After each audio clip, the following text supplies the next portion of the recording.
اعوذ باللہ من الشیطان الرجیم بسم اللہ الرحمن الرحیم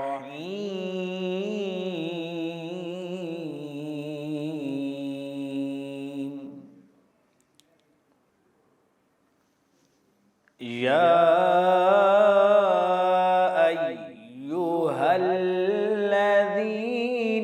آمنوا اذکروا اللہ ذکرا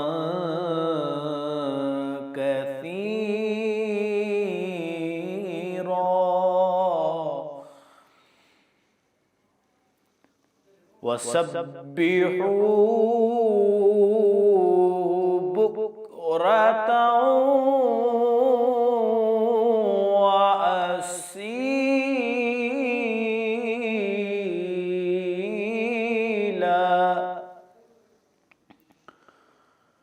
هو الذي يصلي عليكم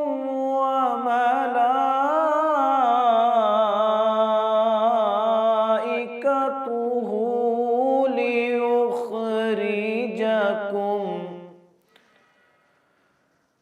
ليخرجكم من الظلمات إلى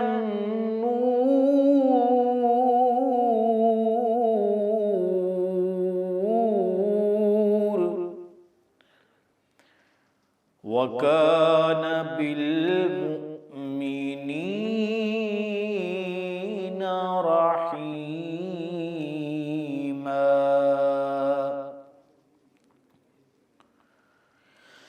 تحيتهم يوم يلقونه سلام وأعد لهم أجرا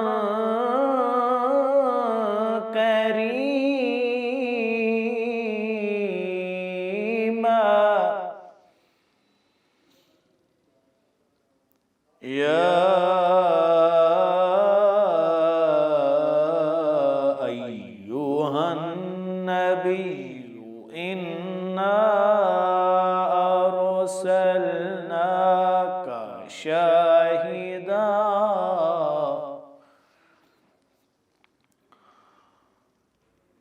يا أيها النبي إنا أرسلناك شاهدا ومبشرا ونذيرا يا أيها النبي إنا أرسلناك شاهدا ومبشرا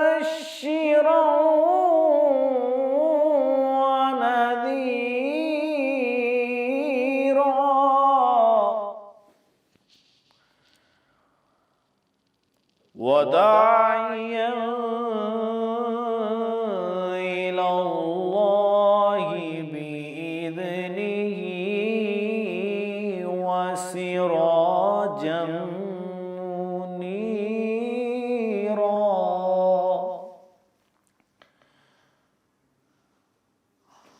وبشر المؤمنين بأن لهم من الله فضلا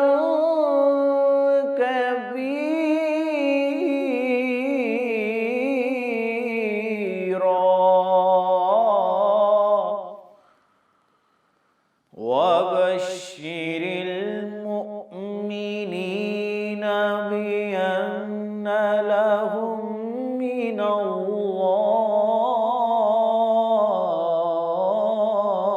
الله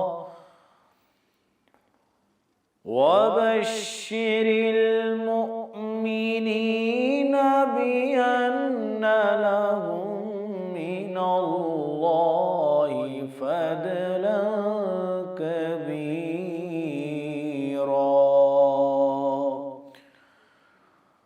صدق اللہ العظیم۔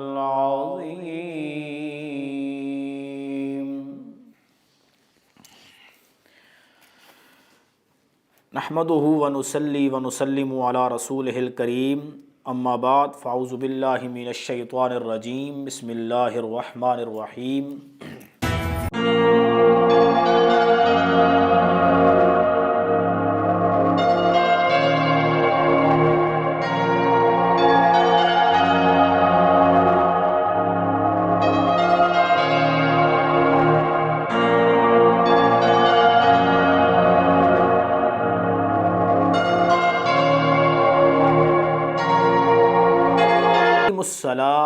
صدق اللہ مولانا العظیم۔ ان اللہ وملائکتہ یصلون علی النبی یا ایہا الذین آمنوا صلوا علیہ وسلموا تسلیما۔ اللہم صلی علی محمد وعلی آل محمد وبارک وسلم۔ سامعین و ناظرین، آج 4 رمضان المبارک ہے۔ ایک مرتبہ پھر میں اور آپ لائیو ٹرانسمیشن پروگرام ماہ رمضان ہوم ٹی وی انٹرٹینمنٹ کے زیر اہتمام یہ لائیو ٹرانسمیشن میں پروگرام کر رہے ہیں دوبارہ۔ سامعین و ناظرین، آج الحمدللہ 4 رمضان المبارک ہے، اور ایک مرتبہ پھر آپ کے سامنے پروگرام ماہ رمضان ہوم ٹی وی انٹرٹینمنٹ کے زیر اہتمام لائیو ٹرانسمیشن میں آپ سے مخاطب ہے صاحبزادہ محمد عدنان غفور ہاشمی۔ اور آج کا ہمارا ٹاپک ہے روزہ کے طبی فوائد اور مسائل اور نماز تراویح۔ تو جس طرح الحمدللہ میں نے آپ کے سامنے روزہ کی قرآن و حدیث کی روشنی میں فضیلت بیان کی، اس سے پہلے رمضان المبارک کی قرآن و حدیث کی روشنی میں فضیلت بیان کی۔ روزہ کا جو ذکر ہوا کہ یہ ایک ایسی چیز ہے جو بدن کی زکوٰۃ ہے اور ایک ڈھال ہے، جہنم سے بچاتی ہے۔ جہاں تک روزہ کے باطنی فوائد ہیں جن کو پہلے میں نے ذکر کر دیا ہے، اور آج جن کو ذکر کرنا ہے وہ روزہ کے باطنی فوائد نہیں بلکہ طبی فوائد ہیں، جو ظاہری فوائد ہیں، جو روزہ سے ہمیں ظاہری فائدے حاصل ہوتے ہیں وہ کیا ہیں۔ باطنی فائدے اور روحانی فائدے جن کا تعلق باطن سے ہے وہ تو یہ تھے کہ روزہ ہمارے لیے تزکیہ ایمان تھا، ہمیں بھوک اور پیاس برداشت کرنے کے ساتھ ساتھ صبر کی تلقین بھی کرتا تھا اور غریب پرور بنا رہا تھا، اور روزہ ہمارے لیے جہنم کے مقابلے میں ایک ڈھال تھا۔ وہ روزہ کہ جو باطنی طور پر، روحانی طور پر ہمارے لیے بدن کی ایک زکوٰۃ تھا کہ جو ہمارے اندر کو صاف کرنا ہے، تو وہ روزے سے ہی صاف ہوگا۔ تو وہ روزہ کے روحانی اور باطنی فوائد تھے۔ لیکن آج جو میں آپ کے سامنے روزہ کے فوائد بیان کر رہا ہوں، یہ روزہ کے طبی فوائد ہیں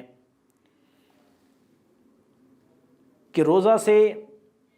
ہم جب روزے کو رکھتے ہیں تو اس سے ہمیں طبی کیا فائدے حاصل ہوتے ہیں۔ تو کوئی چیز ایسی نہیں کہ جو رائے گاں جائے۔ یقیناً روزہ ایک ایسی عبادت ہے کہ جو ہم رکھتے ہیں اللہ کی رضا کے لیے، اور رمضان المبارک اللہ کا مہینہ ہے، روزہ اللہ کی رضا کے لیے رکھتے ہیں، تو یقیناً یہ ایک ایسا موقع ہے اور یہ ایک ایسا اس کا جو صلہ ہوگا وہ اللہ تبارک و تعالی ہمیں عطا فرمائے گا، اور اس کی جزا اللہ تبارک و تعالی خود عطا فرماتا ہے۔ اب دیکھیں کہ روزہ کے طبی فوائد کون کون سے ہیں۔ ایک تو یہ ہے کہ جب ہم عام روٹین میں حسب معمول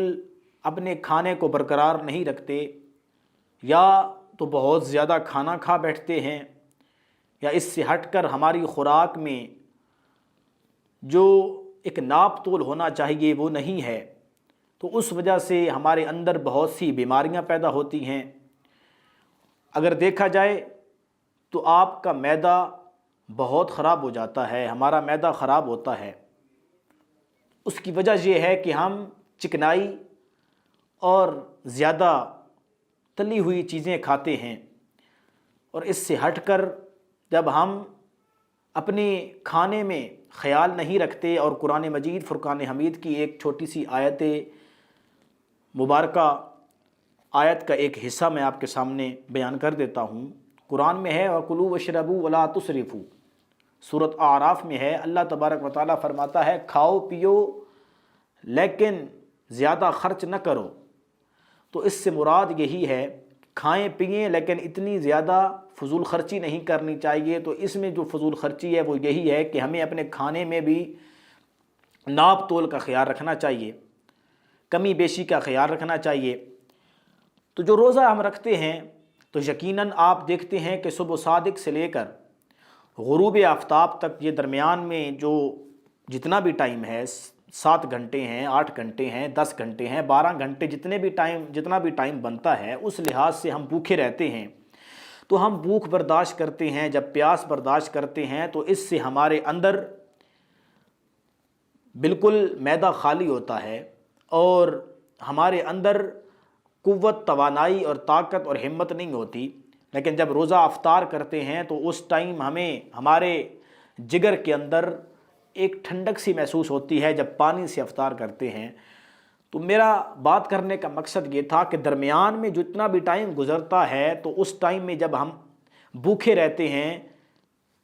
پیاس بھی برداشت کرتے ہیں، صبر کا دامن ہم نے پکڑا ہوا ہوتا ہے، تو اس ٹائم ہمارا معدہ محفوظ رہتا ہے، جہاں تک کہ جگر محفوظ رہتا ہے، ہمارا معدہ محفوظ رہتا ہے۔ اور رمضان المبارک میں روزہ رکھنے کے ساتھ ساتھ جہاں تک ڈاکٹروں نے طبی معائنہ کیا، مشاہدات کیے، تو انہوں نے روزہ سے یہ چیز اخذ کی ہے، وہ یہ کہتے ہیں کہ روزہ ایک ایسی چیز ہے جو انسان کو صحیح طریقے سے اس کے معمولات کو صحیح کر سکتی ہے، اور اس کا جو جسم ہے اس کو جسم کے لحاظ سے، اس کے کھانے اور پینے کے لحاظ سے، اس کے معدے کے لحاظ سے، اس کے جگر کے لحاظ سے، اس کے پھیپھڑوں کے لحاظ سے، اس کے نظام انہضام کے لحاظ سے روزہ ایک بہت ہی فائدہ مند چیز ہے۔ تو روزہ جس طرح روزے کا ہمیں روحانی فائدہ ہوتا ہے، یہاں پر ہمیں روزے کا جہاں پر باطنی فائدہ ہوتا ہے، یہاں پر ہمیں روزے کا ظاہری فائدہ بھی ہو رہا ہے، اور یہ طبی فائدہ بھی ہو رہا ہے کہ روزہ ایک ایسا اللہ تبارک و تعالیٰ کی طرف سے عطا کردہ ہمیں تحفہ ہے کہ روزہ سارے نظام ہضم کو ایک ماہ کے لیے آرام مہیا کرتا ہے۔ تو یہ تو ہمارے نظام انہضام کے لحاظ سے ایک ایسا فائدہ ہے کہ جو ہمارے معدے کو ٹھیک رکھتا ہے۔ دوسرا روزے کا فائدہ کیا ہے کہ روزے کے دوران خون کے مقدار میں کمی واقع ہو جاتی ہے۔ یقیناً جو روزہ رکھتے ہیں ان کو اندر سے تھکاوٹ اور اندر سے کمی محسوس ہوتی ہے، لیکن روزے سے ہمارے اندر میں خون کی مقدار میں کمی ہو جاتی ہے۔ تو جب خون زیادہ ہو، اور خون یہ ہے کہ وہ زیادہ جوشیلا بھی ہو، تو اس سے ہمارے دل کے اوپر بہت برا اثر پڑتا ہے، کہ جس کی وجہ سے ہمیں ہارٹ اٹیک کا مسئلہ بنتا ہے۔ اور اکثر ہارٹ اٹیک اسی وجہ سے ہوتے ہیں کہ جب خون جوشیلا ہو جائے، زیادہ گرم ہو جائے، تو اس وجہ سے وہ دل کے اوپر بہت برا اثر ڈالتے ہیں۔ تو روزہ ایک ایسی چیز ہے، روزے کا جو خون کے لحاظ سے کردار ہے وہ یہ ہے کہ روزے کے دوران خون کی کمی کی مقدار پتہ چلتی ہے کہ خون کی مقدار میں کمی واقع ہو رہی ہے، لیکن یہ اس لحاظ سے خون کا کم ہو جانا یہ ہمارے دل کو فائدہ ہے اور اس سے نہایت مفید فائدہ اور آرام حاصل ہوتا ہے۔ تیسرا جو روزے کی اس کا جو طبی فائدہ ہے وہ یہ ہے کہ روزے کی وجہ سے پھیپھڑوں میں براہ راست خون صاف کرتے ہیں۔ روزے کی وجہ سے ہمارے جو پھیپھڑے ہیں وہ براہ راست خون کو صاف کرتے ہیں، اور اس کی جو چوتھی فائدہ مند چیز وہ یہ ہے کہ جب لاغر لوگ ہوں، معذور لوگ ہوں، ان کی ہڈیاں کام نہیں کرتی، ظاہر ہے کہ ان کے گوشت کے گودے پڑے ہوئے ہوتے ہیں ہڈیوں کے اوپر، لیکن جب وہ روزہ رکھتے ہیں تو روزے رکھنے سے ان کے جو گوشت ہوتا ہے وہ ان کی جو توانائی ہوتی ہے، ان کی جو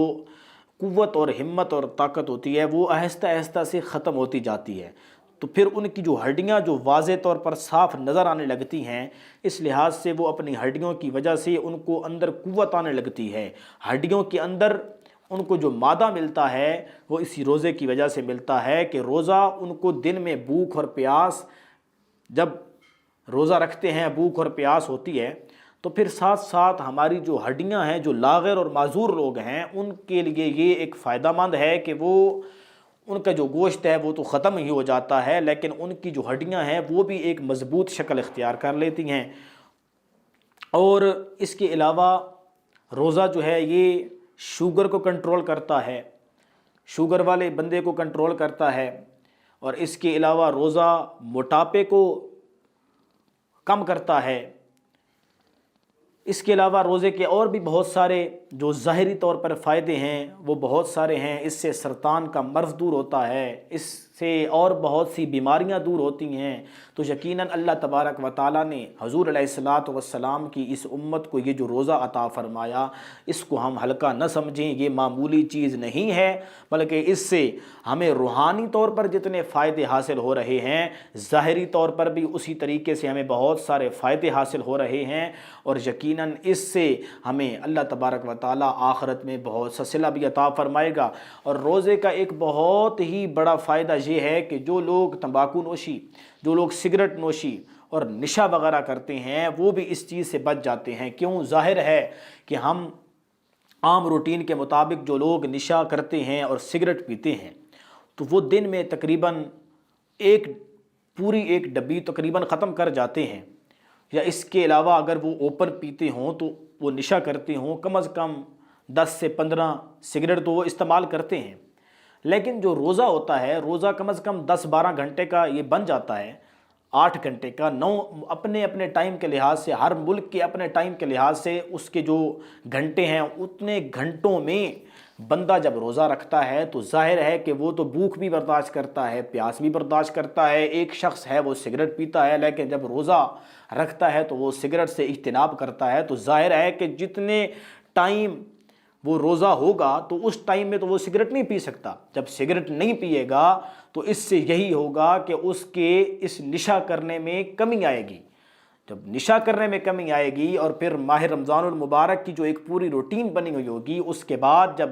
روزے ختم ہو جائیں گے، رمضان المبارک گزر جائے گا، تو بعد میں بھی اگر وہ اسی روٹین پر رہے تو یقیناً یہ ایک ایسی چیز جو سگریٹ ہم استعمال کرتے ہیں، سگریٹ نوشی کرتے ہیں، یہ ختم بھی ہو سکتی ہے، یا یہ جو ہم توازن سے بڑھا دیتے ہیں اس سے یہ اپنی جگہ پہ کم بھی رہتی ہے۔ تو یقیناً یہ بھی ایک بہت بڑا فائدہ ہے۔ اور یہاں پر میں یہ بیان کرتا جاؤں کہ ہم روزہ رکھتے ہیں، ہمیں ظاہری فائدہ بھی حاصل ہوا، طبی فائدے حاصل ہوتے ہیں، روحانی فائدے حاصل ہوتے ہیں، لیکن یہ ہمیں روزہ درس کیا دیتا ہے، اس سے سبق کیا ملتا ہے؟ تو آخر میں جو اس کا میں رزلٹ آپ کے سامنے پیش کر رہا ہوں وہ یہی ہے کہ روزہ ہمیں اللہ تبارک و تعالیٰ کی بارگاہ میں روحانی طور پر تو مقبول بنا دیتا ہے، اور ظاہری طور پر اللہ تبارک و تعالیٰ کی یہ عطا سے ہم کو صحیح انسان بنا دیتا ہے، تاکہ ہمیں روحانی طور پر، باطنی طور پر غریب پروری بھی ہوتی ہے، اس کے علاوہ نفس کشی بھی ہوتی ہے، ہمیں صبر کا بھی احساس ہوتا ہے اور ہمیں اس لحاظ سے بھوک پیاس کا بھی احساس ہوتا ہے، غریبوں کا بھی احساس ہوتا ہے، لیکن ساتھ ساتھ جب ظاہری طور پر ہم دیکھتے ہیں تو ہمیں یہ مختلف بیماریوں سے بھی بچاتا ہے اور ہمارے لیے ایک بہت ہی کرامت چیز ثابت ہوتی ہے۔ اب یہاں پر دیکھیں، یہ تو تھے روزہ کے طبی فوائد۔ اب روزہ کے حوالے سے کچھ مسائل ہیں اور کچھ سوالات ہوئے، ان کے جوابات میں دینا چاہتا ہوں کہ روزہ کے حوالے سے کچھ جو سوالات ہیں وہ یہ ہیں کہ عام روزہ اور خاص روزہ میں کیا فرق ہے، روزہ کے اثرات ہر شخص پر کیا سب پر یکساں ہوتے ہیں۔ اب یہاں پر دیکھیں کہ عام روزہ اور خاص روزہ کیا ہے۔ تو عام روزہ یہ ہے کہ جب آپ روزہ رکھتے ہیں تو آپ روزے کے قوانین ہیں آپ ان کو بھی صحیح طریقے سے اپنے اوپر لاگو نہیں کرتے۔ آپ روزہ تو رکھ لیتے ہیں لیکن آپ جھوٹ سے باز نہیں آتے، آپ فحش کلامی سے باز نہیں آتے، آپ بد کلامی بدگوئی سے باز نہیں آتے، آپ غیبت سے باز نہیں آتے، حسد سے باز نہیں آتے۔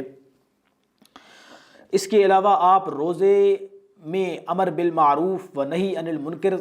اس کو اپنے سامنے نہیں رکھتے اور صحیح طریقے سے حکم خداوندی جو ہے اس کے اوپر چل کر آپ اس کے قوانین اپنے اوپر لاگو نہیں کرتے، تو یقیناً یہ ایک عام روزہ ہی شمار ہوتا ہے۔ اور اس حوالے سے حضور علیہ الصلوۃ والسلام کی ایک حدیث مبارکہ کا خلاصہ بیان کرنا چاہتا ہوں۔ حضور نے فرمایا کہ ایک شخص ہے اگر وہ روزہ رکھ کر بھی یہ ایسے کام کرے کہ وہ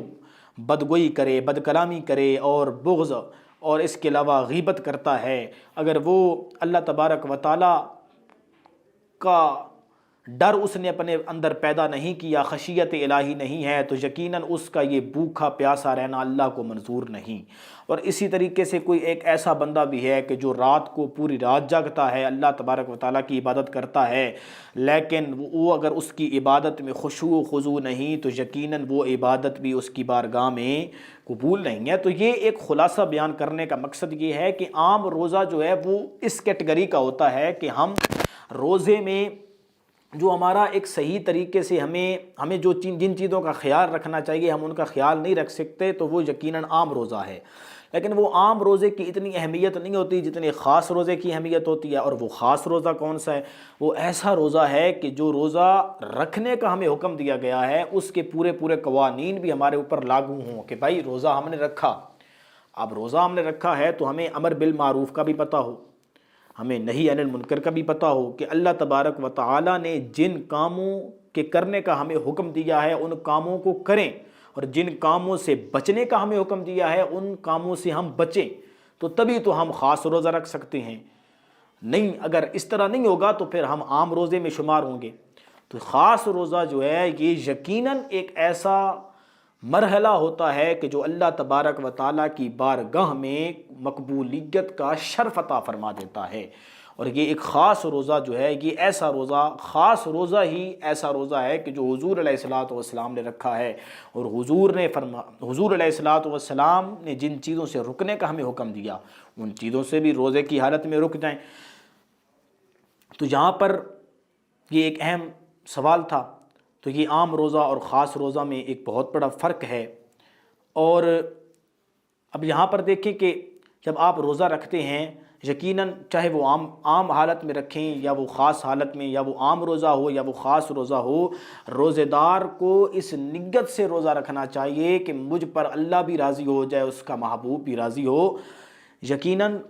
تبھی تو اس کو خوشیاں بھی عطا ہوتی ہیں۔ اور ویسے بھی روزہ دار کو جو خوشی عطا ہوتی ہے، بخاری شریف کی حدیث ہے کہ جب روزہ دار روزہ رکھتا ہے تو اس کو 2 خوشیاں ملتی ہیں۔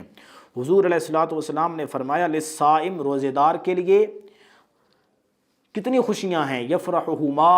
2 خوشیاں ہیں۔ ان میں سے تو ایک خوشی یہ ہے کہ اذا افطر فرحا، کہ جب وہ روزہ افطار کرتا ہے تو اس کو خوشی ملتی ہے۔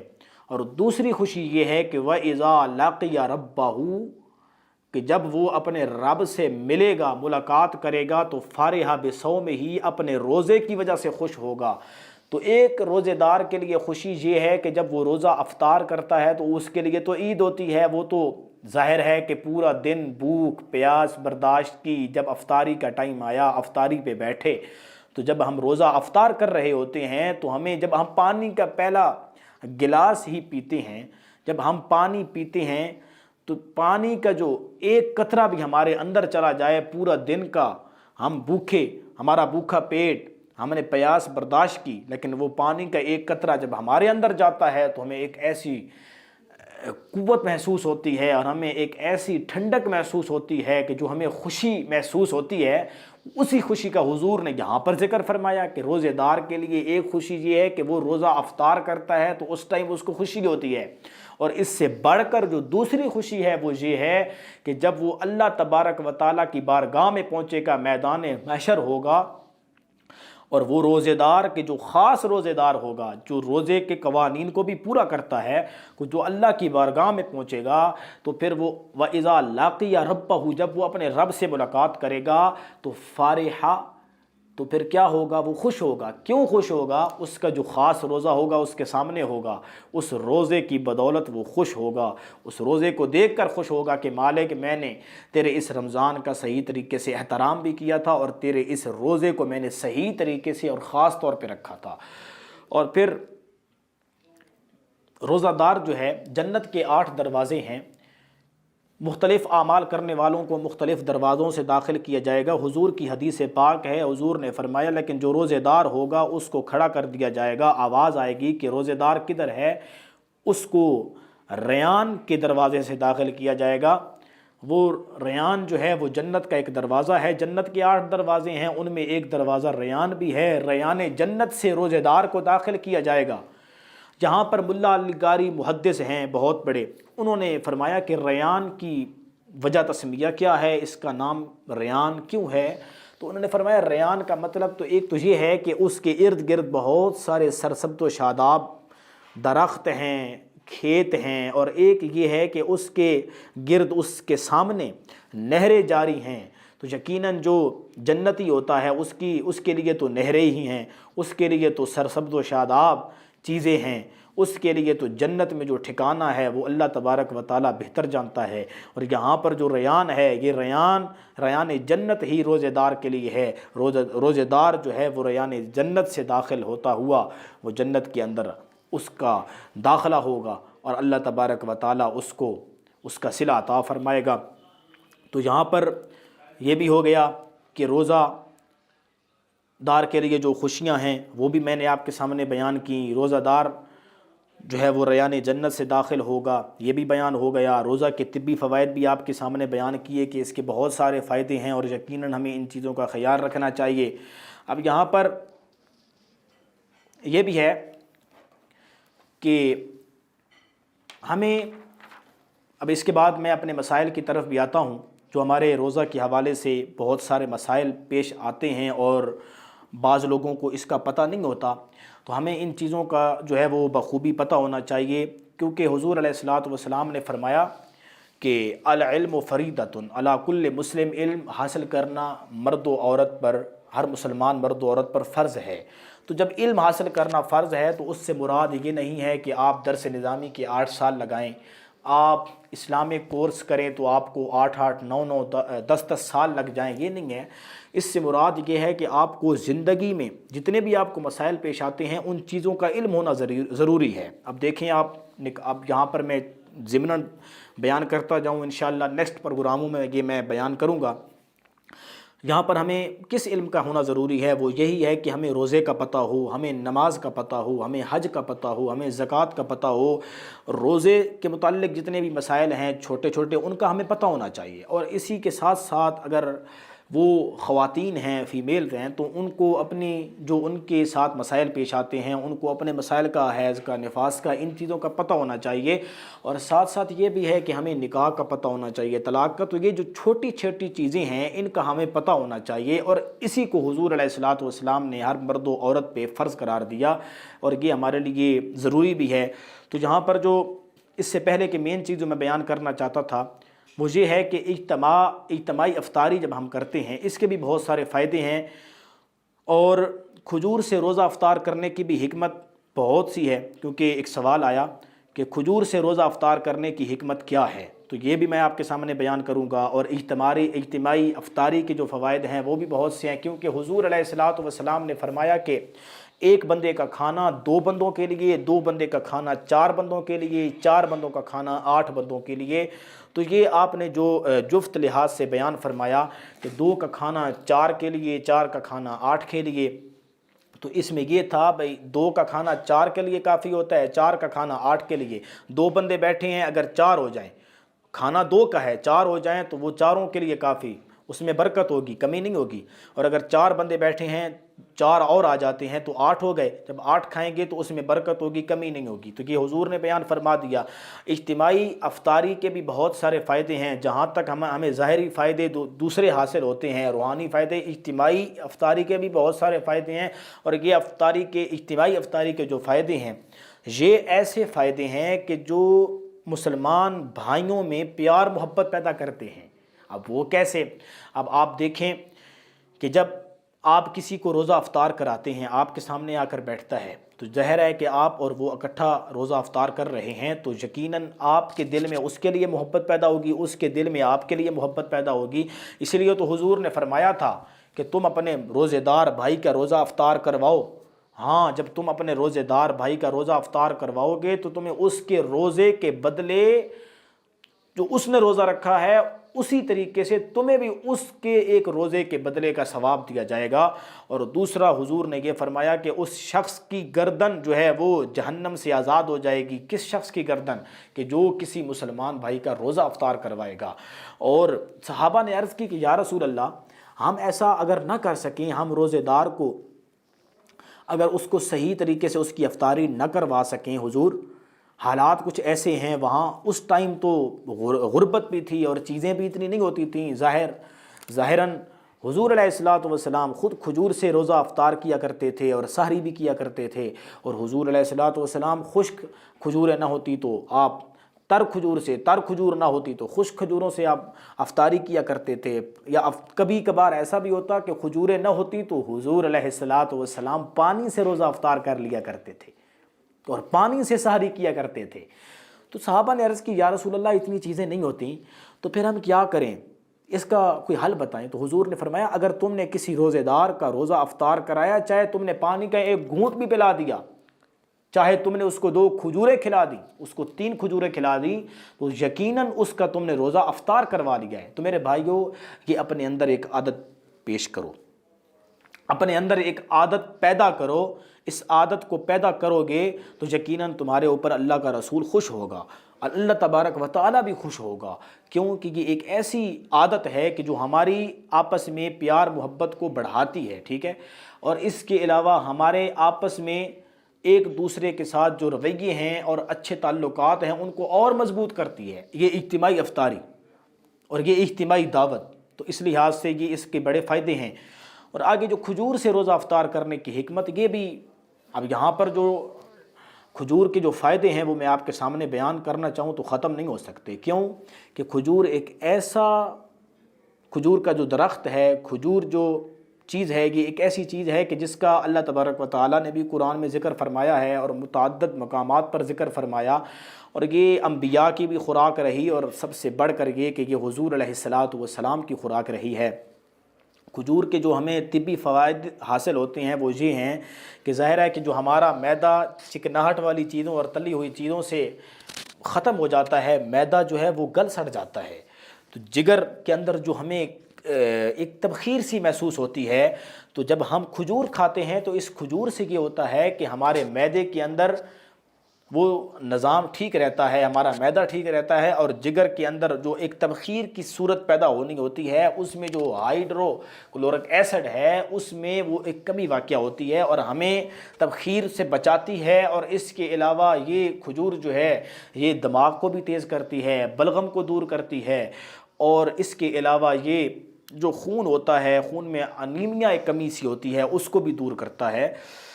تو کھجور کے بہت سارے فائدے ہیں۔ صحابہ فرماتے ہیں حضور علیہ الصلوۃ والسلام ایسا ہوتا کہ مغرب سے پہلے آپ جب روزہ افطار فرماتے نا، تو اگر خشک کھجوریں ہوتی تو خشک کھجوروں سے روزہ افطار کرتے، اگر تر کھجوریں ہوتی تو تر کھجوروں سے روزہ افطار فرما لیتے تھے۔ تو یہ کھجور جو ہے یہ حضور علیہ الصلوۃ والسلام کی سنت بھی ہے، اس کے باطنی فائدے بھی بہت سے ہیں، طبی فائدے بہت سے ہیں۔ تو احباب کوشش یہ کیا کریں کہ حضور علیہ، جب ہم سحری تو کرتے ہیں، پیٹ بھر کر الحمدللہ سحری کرتے ہیں.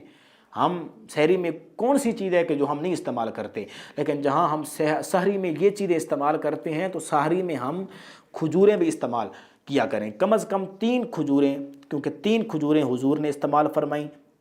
عدد 3 ہونا چاہیے, یہ سنت بھی ہے, اور 3 کھجوریں استعمال کرنی چاہیے تاکہ اس سے ہمیں طبی فوائد بھی حاصل ہوں اور ایک طریقے سے حضور کی سنت بھی ادا ہو جائے. اور ظاہراً جب ہم مغرب میں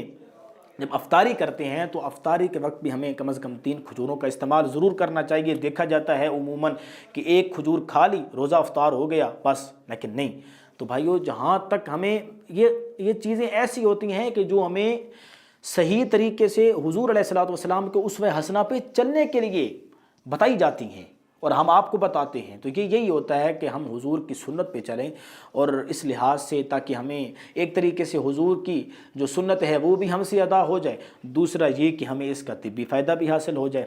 اب آگے میں جا کر یہ بیان کرتا ہوں. روزہ کے مسائل ہیں, بہت سارے مسائل ہیں, احباب پوچھ رہے ہوتے ہیں ان کے حوالے سے. سب سے پہلے تو ایک سوال ہمارے پاس یہ آیا کہ روزہ کے لیے نیت بھی ضروری ہے یا نہیں. تو روزہ کے لیے نیت ضروری ہے, روزہ کے لیے نیت ضروری ہے, کیونکہ نیت جو ہے وہ تصدیق بالقلب ہے, دل سے اس کا اقرار کرنا ہے. تو روزہ کے لیے نیت ضروری ہے, اور اس لحاظ سے جو ہمارا جو اپنا ایک یہاں پر مسلک ہے, امام اعظم ابو حنیفہ فرماتے ہیں کہ اگر کوئی شخص پہلے روزے کی نیت کر لیتا ہے, پھر اسی طریقے سے وہ پورے روزوں کی نیت اگر نہیں کرتا, تو پہلے روزے کی جو نیت ہوتی ہے وہ اگر فرسٹ رمضان کی نیت کی ہے رکھنے کی, تو پھر جو باقی اگر 30 روزے ہیں تو باقی جو 29 رمضان ہوں گے, 29 روزے ہوں گے, جو پورے رمضان المبارک میں 29 روزوں تک وہ پہلی نیت ہی کافی ہوگی. یہ امام اعظم ابو حنیفہ کا مسلک ہے, اور امام اعظم ابو حنیفہ نے یہ فرمایا. اور اس لحاظ سے نیت جو ہے وہ دل میں ہونا ضروری ہے, کیونکہ ویسے بھی اعمال کا دار و مدار نیتوں پر ہوتا ہے. تو روزہ ایک عمل ہے, تو اس کا جو دار و مدار ہے وہ بھی نیت پر ہے, اور نیت کرنا بھی اس کی ضروری ہے. اور دوسرا یہ ہے کہ رمضان المبارک میں نیت آلریڈی بندے کی ہوتی ہے. اگر بندہ نیت کر لیتا ہے پہلے رمضان کی, تو باقی جو 29 روزے ہیں, پہلے روزے کی نیت کی, تو باقی جو 29 روزے ہیں وہ ان سب کی نیت کو شامل ہوگی. اب یہاں پر دوسرا ایک سوال ہے کہ نیت زبان سے اس کا اظہار کرنا ضروری ہے. تو نیت سے جو چیز نیت سے رکھی جاتی ہے اس کا زبان سے اظہار کرنا کوئی ضروری نہیں ہوتا, کیونکہ حضور علیہ الصلوۃ والسلام نے فرمایا کہ میری امت کو اللہ تبارک و تعالیٰ نے وہ چیزیں معاف فرما دی ہیں کہ جو وہ زبان سے تو نہیں کہتے لیکن دل کے اندر وہ کہتے ہیں. اگر ان کو زبان پر نہیں لاتے تو اللہ تبارک و تعالیٰ نے ان سے وہ چیزیں معاف کر دی ہیں. تو ان سے اس بات کی پوچھ گچھ نہیں کی جائے گی کہ کیا تم روزہ رکھتے تھے, نیت اندر سے کرتے تھے, باہر سے کیوں نہیں کرتے تھے. تو یہ ایسا نہیں ہے. روزے کی آپ جب نیت کر لیتے ہیں, دل سے ہی نیت ہوتی ہے. ہاں ظاہراً اگر آپ ویسے آپ کچھ پڑھنا چاہتے بھی ہیں, تو جو روزہ کی نیت ہے, جب آپ روزہ سحری کرتے ہیں تو روزہ رکھنے کی جو نیت ہے وہ آپ وَبِصَوْمِ غَدٍ نَوَيْتُ مِنْ شَهْرِ رمضان کر کے آپ وہ پڑھ سکتے ہیں. ہاں, اور دوسرا یہ ہے کہ جو نیت ہے ہم نیت تو کر لیتے ہیں, لیکن ظاہراً اگر دیکھا جائے تو اس نیت کا جو عمل ظاہری طور پر نظر آئے گا وہ یہ ہوگا کہ صبح صادق سے لے کر غروب آفتاب تک پورے دن میں جب ہم بھوکے رہیں گے, تو جب ہم صبح صادق سے روزہ رکھیں گے اور غروب آفتاب کو افطار کریں گے, تو ظاہراً تو ہماری نیت یہی ہے کہ ہم صبح روزہ رکھ رہے ہیں, درمیان میں ہم نے روزہ رکھا, بھوک پیاس برداشت کی, اور افطار کے وقت ہم نے روزہ افطار کیا. تو یہ ہماری جو ہے ظاہری نیت بھی ہو جاتی ہے. لیکن نیت کا زبان سے اقرار کرنا, یہ نیت اس کا نیت کے ساتھ کوئی تعلق نہیں ہے. نیت جو ہے وہ دل میں ہوتی ہے. اور سحری کا وقت ختم کب ہوتا ہے؟ سحری کا وقت جو ہے یہ دیکھیں تو سحری کا وقت رات کے نصف آخر سے شروع ہوتا ہے اور صبح صادق سے کچھ منٹ پہلے تک ہوتا ہے. صبح صادق سے قبل تک سحری کا وقت ہوتا ہے. تو یہاں پر حضور علیہ الصلوۃ والسلام, حضرت زید بن ثابت فرماتے ہیں کہ ہم حضور کے ساتھ تھے اور حضور علیہ الصلوۃ والسلام نے سحری فرمائی, اور سحری فرمانے کے بعد آپ نے مسجد کی طرف آپ چلے, مسجد کی طرف رخ کیا. جب آپ مسجد کی طرف گئے ہم آپ کے ساتھ تھے، وہاں پر جا کر حضور علیہ الصلاۃ والسلام نے نماز ادا فرمائی، تو میں نے حضور سے پوچھا کہ یا رسول اللہ یہ سحری اور نماز کے درمیان کتنا ٹائم ہونا چاہیے؟ تو حضور علیہ الصلاۃ والسلام نے فرمایا کہ جو سحری ہے، سحری اور نماز کے درمیان آپ نے سحری کی، سحری اور نماز کے درمیان، فجر کی نماز اور سحری کے درمیان تقریباً 50 آیات کا جو ہے وہ ٹائم برقرار رکھنا چاہیے کہ جتنے میں آپ 50 آیات قرآن کی پڑھ سکتے ہیں اتنے میں آپ یہ ٹائم بھی رکھیں کہ سحری اور نماز کا، سحری اور نماز کے درمیان 50 آیات کا فاصلہ ہے، یہ حضور علیہ الصلوۃ والسلام نے فرمایا۔ تو سحری کا جو وقت ہے وہ صبح صادق سے کچھ منٹ پہلے تک ہوتا ہے، اور یہ آپ ہمارے ماحول میں ایک رواج بنا ہوا ہے، اور یہ ایک ہم نے روٹین بنا لی ہے کہ ہم یہ کرتے ہیں، پتہ ہمیں نہیں ہوتا اس بات کا، لیکن جب اذان ہو رہی ہوتی ہے تو ہم کیا کرتے ہیں، اس ٹائم روزہ بند کرتے ہیں، تو یہ غلط بات ہے۔ اس ٹائم روزہ بند نہیں کرنا ہوتا، بلکہ اذان ملنے سے پہلے 3-4 منٹ 5 منٹ پہلے ہی تقریباً جو ہے وہ روزہ ہمارا جو ہے وہ ہمارا بند ہوتا ہے، اس وقت ہم روزہ رکھتے ہیں۔ اور اس کے بعد یہ ہوتا ہے کہ سحری اور افطاری میں جلدی کرنا ضروری ہے۔ تو یہاں پر حضور نے فرمایا کہ سحری جو ہے اس میں تاخیر کیا کرو، سحری آخری ٹائم میں کیا کرو، افطاری جلدی کیا کرو۔ کیوں؟ حضور علیہ الصلوۃ والسلام نے فرمایا انبیاء کے جو گروہ ہیں ان کو یہ اللہ تبارک و تعالیٰ کی طرف سے حکم دیا گیا کہ تم اس طرح کرو، تم سحری میں تاخیر کیا کرو اور افطاری جلدی کیا کرو۔ ایک اور حدیث پاک بھی آپ کے سامنے میں بیان کرتا جاؤں۔ حضور علیہ الصلوۃ والسلام نے فرمایا کہ میرا امتی جب تک وہ روزہ جلدی افطار نہیں کرے گا وہ بھلائی پر نہیں رہے گا۔ اب حضور کی حدیث ہے، تو میرے بھائیو روزہ آپ جلدی افطار کیا کریں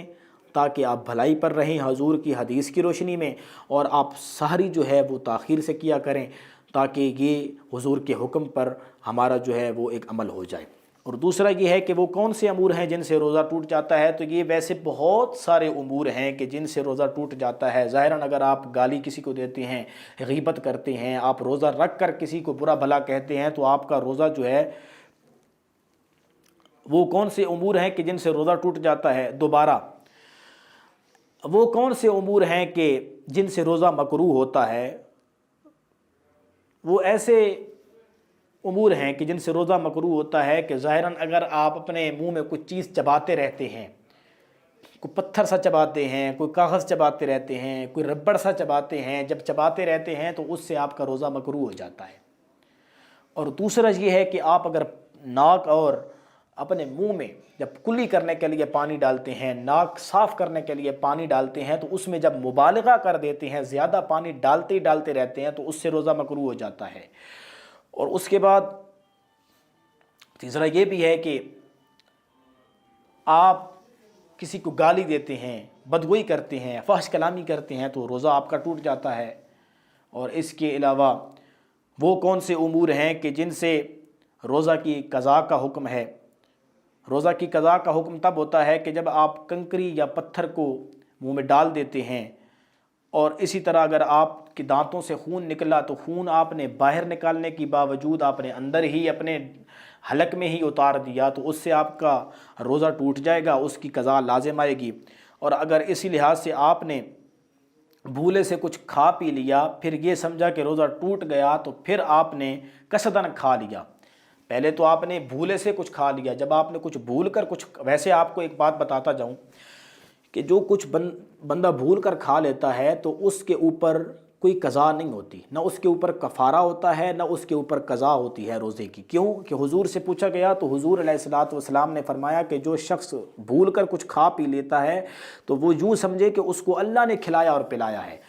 تو یقیناً اس سے بھی آپ کا روزہ جو بھول کر کھا پی لے وہ روزہ نہیں ٹوٹتا، اور نہ ہی اس سے کوئی کفارہ لازم آتا ہے۔ ہاں اگر کوئی شخص بھول کر کھا پی لیتا ہے، جب کھا پی لے، کھانے اور پینے کے بعد وہ شخص کہتا ہے میرا تو روزہ تھا،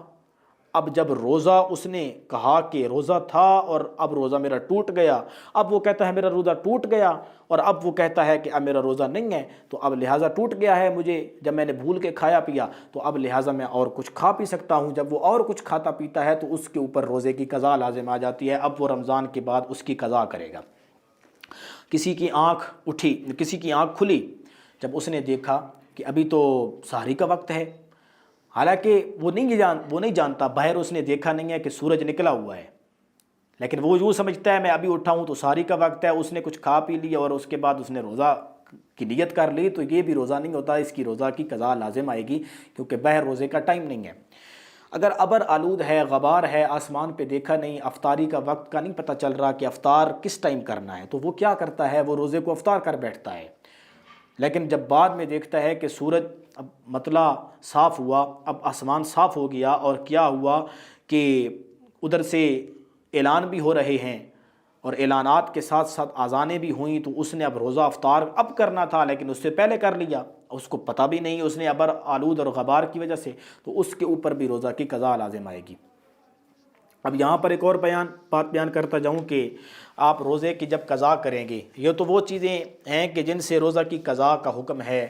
جن سے روزہ کی قضا لازم آتی ہے، اور اب وہ چیزیں کہ جن میں ہم نے روزہ کو صحیح طریقے سے رکھا ہے،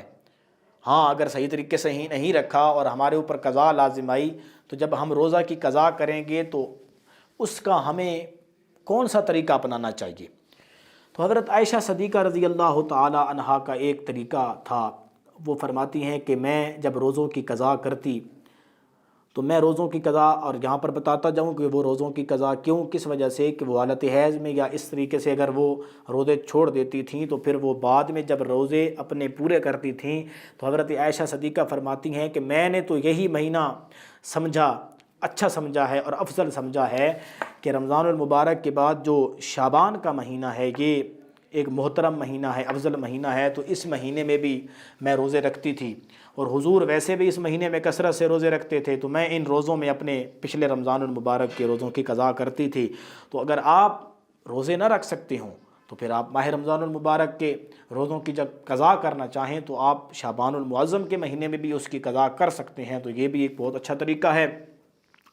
اب اس میں یہ ہے کہ کفارہ کی صورت، کفارہ کیا چیز ہے؟ کفارہ یہ ہوتا ہے کہ اگر کوئی شخص بیمار ہے، وہ روزے نہیں رکھ سکتا، اگر کوئی شخص یہ کہتا ہے میں ابھی بیمار ہوں، میں روزہ نہیں رکھ سکتا، یا اس کے اوپر کفارہ لازم آ گیا، روزہ اس نے توڑ دیا ہے، جان بوجھ کر توڑا ہے، یا اس کے علاوہ اس کو زبردستی اس کی حلق میں کوئی چیز اتار دی گئی، تو جان بوجھ کر اس نے پھر اس کے بعد یہ کہا بھائی آپ نے میرے حلق میں کوئی چیز اتار دی ہے، میں روزہ تسلیم نہیں کرتا، میرا تو روزہ ہے ہی نہیں اور پہلے تھا ہی نہیں، اب یہ غلط بات ہے۔ اس سے کیا ہوگا؟ اس سے روزہ تو لازم آئے گا، قضا بھی لازم ہوگی، اس سے کفارہ بھی لازم آئے گا۔ تو کفارہ کی صورت یہ ہے کہ کفارہ جو ہے یہ مکلف کے لیے دنیا و آخرت میں اس کے گناہوں کو مٹا دیتا ہے۔ تو اس کا طریقہ کار یہ ہے کہ آپ یا تو 60 مسکینوں کو کھانا کھلائیں اگر آپ نے روزہ نہیں رکھا تو، یا اس کے علاوہ روزہ توڑ دیا ہے اس کی قضا ہے، اگر قضا نہیں کر سکتے تو غلام آزاد کریں، غلام آزاد نہیں کر سکتے تو 60 مسکینوں کو آپ کھانا کھلا دیں۔ حضور کی بارگاہ میں ایک شخص آیا، اس نے عرض کی یا رسول اللہ میں نے اپنی بیوی سے روزے کی حالت میں جنابت کر دی ہے، اب میں کیا کروں، میرا تو روزہ ٹوٹ گیا، مجھے پتہ بھی تھا لیکن پھر بھی میں نے اپنی بیوی سے جماع کر دیا۔ حضور نے فرمایا پھر ایسا کرو کہ جاؤ تم کوئی غلام آزاد کر دو۔ اس نے کہا میں غلام آزاد نہیں کر سکتا، میرے پاس اتنے پیسے بھی نہیں۔ حضور نے فرمایا تم روزے رکھو۔ اس نے کہا میں روزے بھی نہیں رکھ سکتا، میں 2 مہینوں کے روزے کیسے رکھوں گا؟ تو حضور نے فرمایا پھر ایسا کرو کہ تم 60 مسکینوں کو کھانا کھلا دو۔ تو پھر اس نے کہا یا رسول اللہ میں کھلا سکتا ہوں۔ تو یہ ایک روزے کا کفارہ تھا۔ تو اب یہ ہے کہ یہاں پر میں نے جو آپ کے سامنے پیچھے بیان کیا کہ روزے کی قضا کا حکم کیا ہوگا، تو روزے کے قضا کا جو طریقہ کار ہے یہ تو کفارہ بیان ہو رہا تھا، لیکن روزے کی جو قضا آپ کریں گے وہ کیسے کریں گے؟ روزے کی قضا ایسے کریں گے کہ آپ قمری مہینے کو فرسٹ دن سے شروع کریں گے، قمری مہینہ پورا ہوگا، وہ پورے مہینے جب 30 دن مکمل ہو جائیں گے تو اگلا جو قمری مہینہ ہوگا اس کے بھی 30 دن ہیں، اب 2 مہینوں کے لگاتار آپ روزے رکھیں۔ تو یہ آپ کے روزوں کی قضا ہو جائے گی۔ ہاں اگر ایسا ہے کہ آپ روزوں کی قضا آپ نے اس طریقے سے آپ نے کیا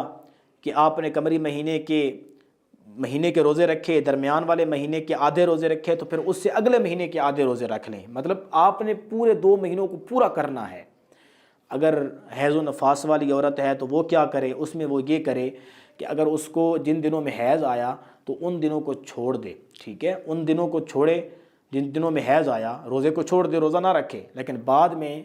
جو حیض سے پہلے جتنے دن روزے رکھے، حیض آ گیا ان دنوں کو چھوڑ کر بعد میں جتنے روزے رکھے ان کو کاؤنٹ کر لے، کاؤنٹ کرنے کے بعد پورے 2 مہینے بن جائیں گے، اس کے روزے یہ اس کے ادا ہو گئے۔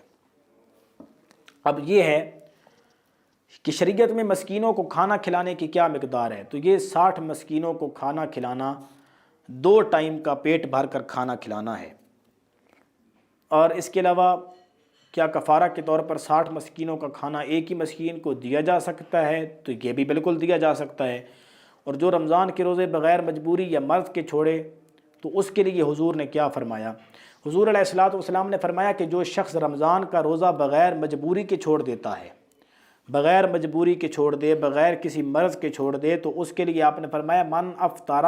یوما من رمضان من غیر رخصت ولا مرض لم یقض عنہ صوم الدہر کلہ وان صام۔ حضور نے فرمایا کہ جس شخص نے رمضان کا ایک روزہ بھی چھوڑ دیا جان بوجھ کر، بغیر کسی رخصت کے، بغیر بیماری کے، بغیر کسی سفر کے، اور اس کو کوئی مرض بھی نہیں ہے، تو جب وہ ایک روزہ چھوڑتا ہے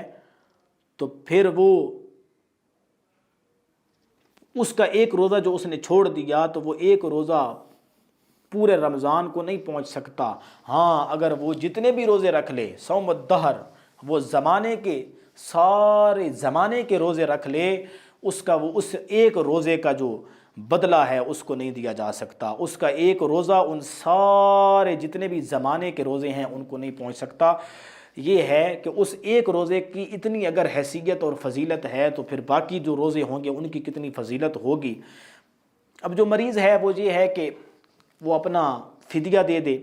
مریض شخص کے لیے فدیہ ہے، کیونکہ قرآن میں ہے وَعَلَى الَّذِينَ يُطِيقُونَهُ فِدْيَةٌ طَعَامُ مسکین، کہ وہ لوگ کہ جو مریض ہیں، جن کو دائمی مرض ہے، جو عاجز ہیں، ایسی بیماری نہیں کہ بس آج لگی اور کل ختم ہو گئی، بخار ہوا کل ختم ہو گیا، ایسی نہیں، ایسی بیماری کہ جو ان کو روزہ رکھنے سے عاجز کر دے، تو پھر ان کے لیے فدیہ ہے۔ اور فدیہ جو ہے وہ یہ ہے کہ وہ ایک ہی مسکین کو اپنے روزوں کے لحاظ سے، ہر روزے کے لحاظ سے اپنے کسی ایک مسکین کو کھانا کھلا دیں۔ جب مسکین کو کھانا کھلاتے رہیں گے تو ان کا وہ فدیہ ادا ہوگا، اور فدیہ جو ہے وہ فطرانہ کے لحاظ سے ہی ہوگا۔ صدقہ فطر جو ہوتا ہے، فدیہ کی مقدار بھی وہی ہے کہ جو صدقہ فطر کی ہے۔ اب روزہ کی حالت میں کیا آپ مسواک اور ٹوتھ پیسٹ کر سکتے ہیں؟ تو ہاں بالکل کر سکتے ہیں۔ روزہ کی حالت میں مسواک بھی کیا جا سکتا ہے، لیکن مسواک کرنا سنت ہے، اور اس میں موت کے علاوہ 70 اور 80 بیماریوں کی شفا ہے، اور اس کے علاوہ ٹوتھ پیسٹ کر سکتے ہیں۔ لیکن ایک بات کا خیال رکھیے گا کہ جب آپ ٹوتھ پیسٹ کرتے ہیں، جب آپ برش استعمال کرتے ہیں، تو جو آپ کی وہ ٹیوب ہوتی ہے، جو پیسٹ ہوتی ہے، اس کا خیال رکھیے گا کہ اس کے جو ذرات ہیں وہ حلق سے نیچے نہ اتریں۔ اگر حلق سے نیچے اتر گئے تو آپ کا روزہ ٹوٹ جائے گا۔ لیکن یہ ہے کہ آپ مسواک سے بھی کر سکتے ہیں، اور اس کے علاوہ ٹوتھ پیسٹ سے بھی اپنے دانتوں کو صاف کر سکتے ہیں۔ اب اس کے علاوہ آخر میں یہ تو ہو گئے رمضان المبارک میں روزہ کے جو طبی فوائد ہیں، اور کچھ مسائل تھے جن کو بیان کرنا ضروری تھا۔ اب اس کے علاوہ نماز تراویح کے علاوہ سے میں بیان کرتا جاؤں کہ ہمارے آج کل کے کچھ نوجوان ہیں اور ہمارے کچھ لوگ ہیں جو نماز تراویح کو ہلکا سمجھنے لگے ہیں۔ تو میرے بھائیوں، نماز تراویح کو ہلکا نہ سمجھو۔ نماز تراویح جو ہے، حضور نے فرمایا من قام رمضان، جس نے رمضان کا قیام کیا حالت ایمان میں، ایمان کی حالت میں رمضان کا قیام کیا، تو اس کے پچھلے سارے گناہ معاف ہو گئے۔ اب حضور نے اتنا بڑا فرمان جاری کر دیا۔ تراویح کے معنی کیا ہیں؟ تراویح کے معنی یہ ہیں کہ تراویح ترویہ سے ہے۔ ترویہ کا معنی ہوتا ہے آرام کرنا۔ تراوی اسی سے مشتق ہے کہ تراوی کا مطلب ہے متعدد بار آرام کرنا، مطلب 4 رکعتیں آپ نے ادا کی، اس کے بعد تھوڑا سا آرام کیا، پھر کھڑے ہو گئے، پھر 4 رکعتیں پڑھیں، پھر بیٹھ گئے، پھر تھوڑا سا آرام، پھر مطلب جب ہم 4 رکعتیں پڑھ لیتے ہیں، تراوی کی 20 رکعت ہوتی ہیں تو ہم 5 تسبیحات پڑھتے ہیں، سبحان ذی الملک والملکوت، یہ ہم 5 دفعہ پڑھتے ہیں، 5 تسبیحات ہوتی ہیں، تو اس میں جو تسبیحات کا ٹائم ہوتا ہے یہی ٹائم آرام کا ہوتا ہے، اور اسی کو تراوی کہتے ہیں۔ اس کا حکم جو ہے وہ احادیث کی روشنی میں آپ کے سامنے بیان کر دیتا ہوں۔ ابو داؤد شریف کی حدیث ہے، حضرت ام المؤمنین عائشہ صدیقہ رضی اللہ تعالیٰ عنہ فرماتی ہیں، حضور نے ایک دن بھی لوگوں کو جماعت کے ساتھ تراویح پڑھائی، دوسرے دن بھی پڑھائی، تیسرے دن آپ گھر سے باہر تشریف نہ لائے، لوگ جمع ہو گئے، لوگوں نے یہ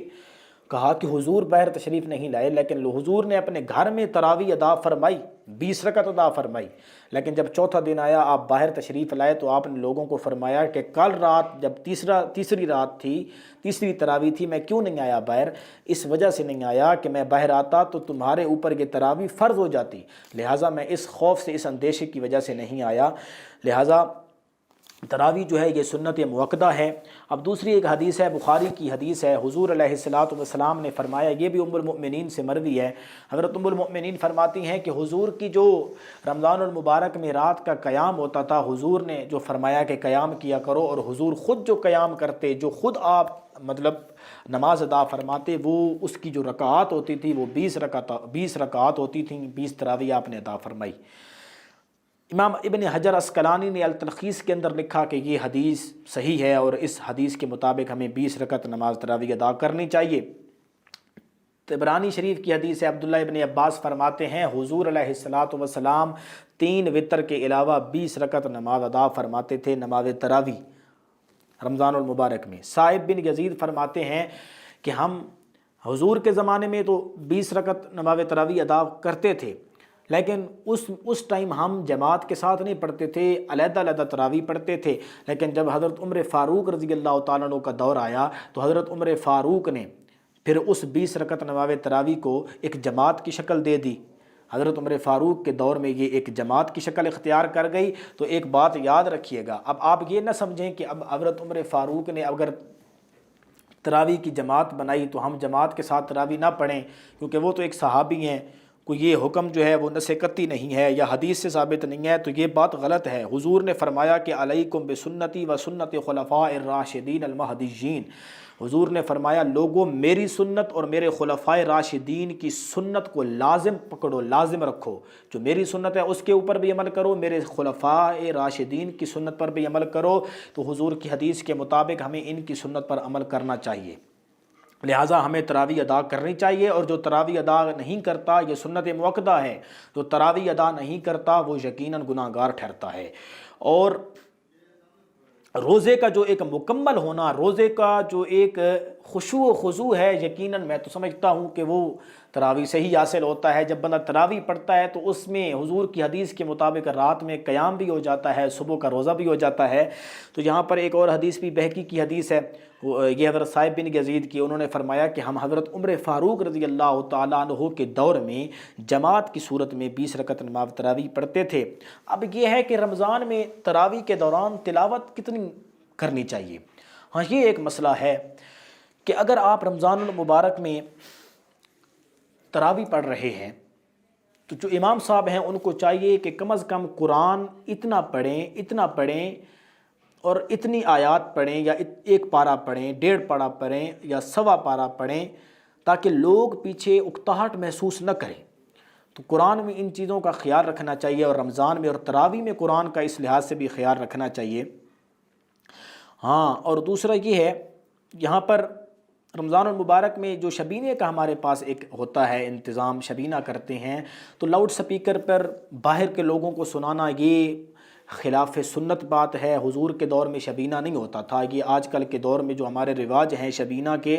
ہاں شبینہ اگر آپ نے رکھنا بھی ہے تو کم از کم 3 دن کا رکھو یا 10 دن کا رکھو، تاکہ آپ قرآن کو صحیح طریقے سے پڑھ سکو اور سننے والا اس کے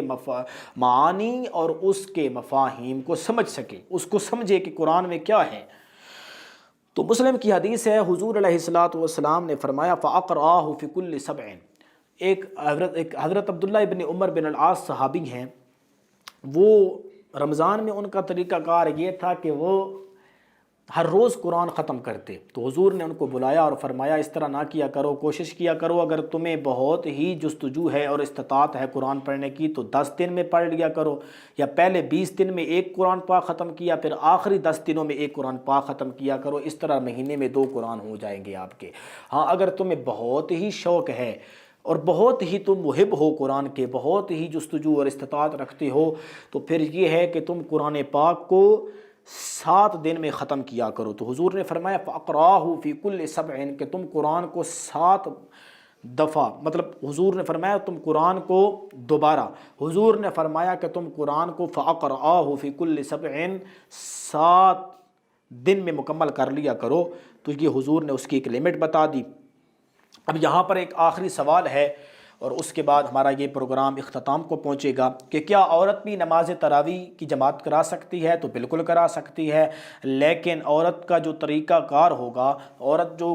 جہاں پر امام صاحب کھڑے ہوتے ہیں وہ آگے ہوتے ہیں، عورت آگے نہیں کھڑی ہوگی، بلکہ عورت جو ہے وہ عورتوں کے درمیان میں کھڑی ہو کر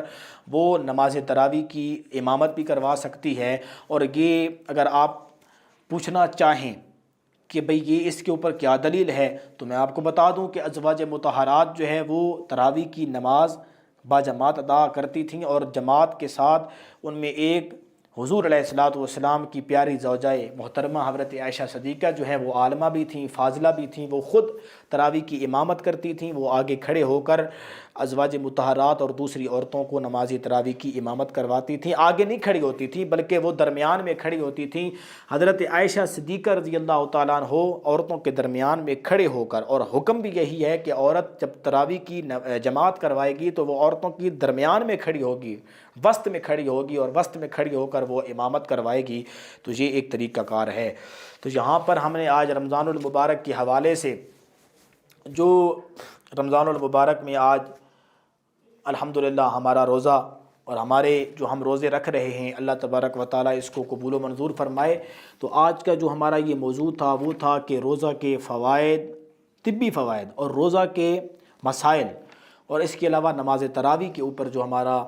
ایک موضوع چلا ہے، اس موضوع کے اوپر ہم نے جو بات کی ہے تو یہ اختتام کو پہنچی ہے۔ تو انشاءاللہ کل پھر اسی ٹائم آپ سے ملاقات ہوگی۔ اب تک کے لیے اجازت۔ وعلیکم السلام ورحمۃ اللہ وبرکاتہ۔